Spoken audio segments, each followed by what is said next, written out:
ओम नमः शिवाय। सभी भक्तों को जय श्री राम। जब भी कोई दिव्य शक्ति शरीर में प्रवेश करती है, जब भी कोई दिव्य शक्ति शरीर में प्रवेश करती है या कोई दिव्य शक्ति हमारे से जुड़ने लगती है, तो पाँव में ये लक्षण दिखने प्रारंभ हो जाते हैं। वो लक्षण कौन से होते हैं, आइए जानते हैं। जब आप कोई अनुष्ठान करते हैं या फिर आप कोई जाप करना प्रारंभ कर देते हैं, तो आपको जब कोई दिव्य शक्ति आपसे जुड़ने लगती है तो कुछ विशेषत लक्षण मनुष्य शरीर में दिखने प्रारंभ हो जाते हैं।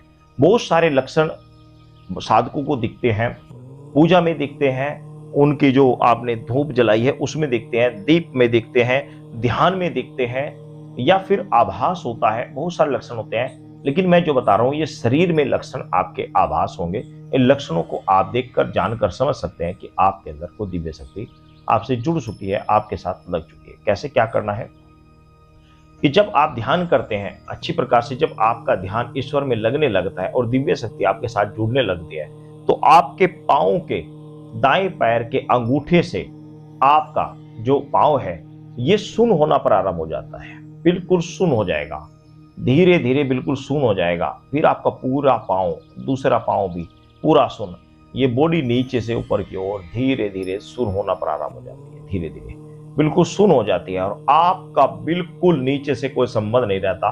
पूरा ध्यान, पूरे आपकी प्राण ऊर्जा मस्तिष्क में आ जाती है, आपके आज्ञा चक्र में आ जाती है। नीचे शरीर आपका बिल्कुल निर्जीव हो जाता है, आपको पता ही नहीं लगता कि नीचे शरीर में कोई मच्छर काट रहा है या कुछ हो रहा है, कुछ भी पता नहीं लगता।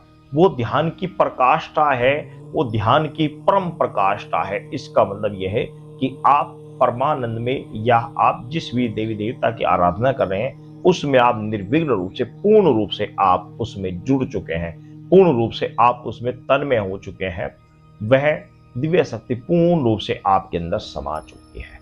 ऐसी स्थिति में आपको कुछ भी ध्यान नहीं रहता, सिर्फ सिर्फ आपका आज्ञा चक्र में ध्यान होता है। आज्ञा चक्र में आप अपने ईश्वर को, अपने इष्ट को आप देख रहे हैं, आप उन्हीं को देख रहे हैं, बस केवल उन्हीं के छवि को आप ध्यान में देख रहे हैं। उन्हीं की आप जिस भी रूप छवि का ध्यान करते हैं, मूर्ति का ध्यान करते हैं, सिर्फ वो ही आपको दिखाई दे रही है, बाकी आपको कुछ भी दिखाई नहीं दे रहा। पूरे शरीर नीचे निर्जीव हो जाता है। तो ये वो लक्षण होते हैं जिस लक्षणों से आप ये जान सकते हैं कि आपके साथ दिव्य शक्ति जुड़ चुके हैं, ईश्वर की आपके ऊपर अनुकंपा हो चुकी है। ये तो हो क्या, ध्यान की पूर्ण प्रकाष्ठा। दूसरा लक्षण ये होता है कि जब हम जाप करते हैं, ध्यान करते हैं, तो शरीर में जब कोई दिव्य शक्ति हमारे साथ जुड़ती है, जब भी कोई दिव्य शक्ति हमारे साथ जुड़ती है, तो जब हम पूजा करते हैं, ध्यान करते हैं, हमें अचानक से ये शरीर भारी होने लगता है। ये शरीर भारी होने लगता है, लेकिन मन करता है कि बहुत ज्यादा पूजा करें, बहुत ज्यादा मन करता है कि पूजा करें। उबासी भी आती है, शरीर में झटके भी लगते हैं। ये शुरुआती तौर में होती हैं ये चीजें, और शक्ति आने के संकेत होते हैं। और यदि कोई माता महाकाली, माँ भगवती, बड़ी माई, माँ कालखा, तारा रानी, धूमावती, भुवनेश्वरी, इस तरह की कोई शक्ति है, तो ऐसा मन करता है कि जब ध्यान करते हैं अचानक से चीख निकलने के पूरे चांस होते हैं कि चीख निकल जाए अचानक से। इस तरह का भाव उत्पन्न होते हैं, और यदि आप हनुमान जी की आराधना करें, हनुमान जी की आप पूजा कर रहे हैं और हनुमान जी की कोई शक्ति आपके साथ जुड़ चुकी है, हनुमान जी की कोई शक्ति आपके साथ जुड़ चुकी है, तो उसके लक्षण ये होते हैं कि जिस समय आप पूजा कर रहे होते हैं, उस समय जिस समय आप पूजा कर रहे हैं, तो पूजा करते समय आपके शरीर में जब जाप होता है तो पूरा जोश आता है, पूरा जोश पूरा भर जाता है। शरीर ऐसे भर जाता है कि यदि आपके सामने उस समय सामने कोई चीज रख दे तो उसको आप ऐसे पकड़ोगे, तोड़ दोगे। तो ऐसा शरीर में पूरा भारीपन होता है, पूरा जोश आता है मंत्रों को जाप करते, ध्यान करते हुए। या फिर आप भगवान शिव का ध्यान करते हैं, तो भगवान शिव का ध्यान करते हुए आपका ध्यान बिल्कुल केंद्रित होने लगता है, बिल्कुल शांत। बाहर क्या हो रहा है क्या नहीं, आपका बिल्कुल वैराग्य हो जाता है, मन बिल्कुल वैराग्य, बिल्कुल ध्यान एकदम केंद्रित होने लगता है, बिल्कुल ध्यान लगने लगता है। तो ये, और दूसरी बात कि भगवान शिव की जब अनुकंपा होती है तो उस समय आपको अजभैया भी आती है, आपको अजभैया भी आती है। और शरीर भारी होता है।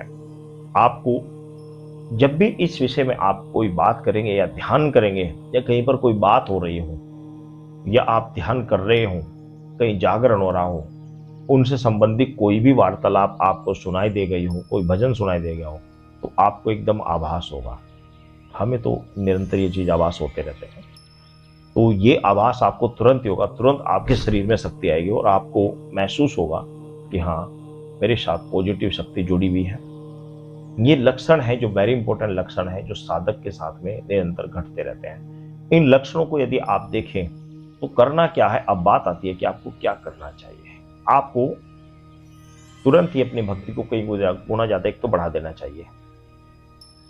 पाप कर्म जो भी आप गलती से जो भी करते हैं, जो भी गलती से जाने जानवर, उनको बिल्कुल छोड़ दीजिए, बिल्कुल त्याग दीजिए। पूर्ण श्रद्धा विश्वास के साथ अपने इष्ट देव की भक्ति में मग्न हो जाइए। या जिस देवी शक्ति के या देव देवता के आपको लक्षण आभास हो रहे हैं,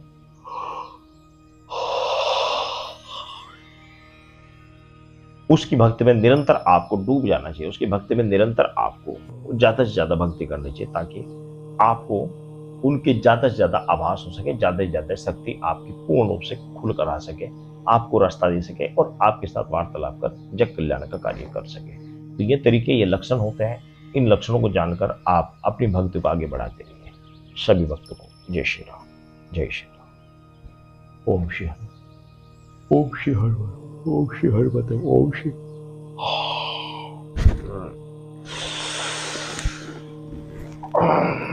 जय श्री राम, जय श्री राम, श्री राम, श्री राम, श्री राम।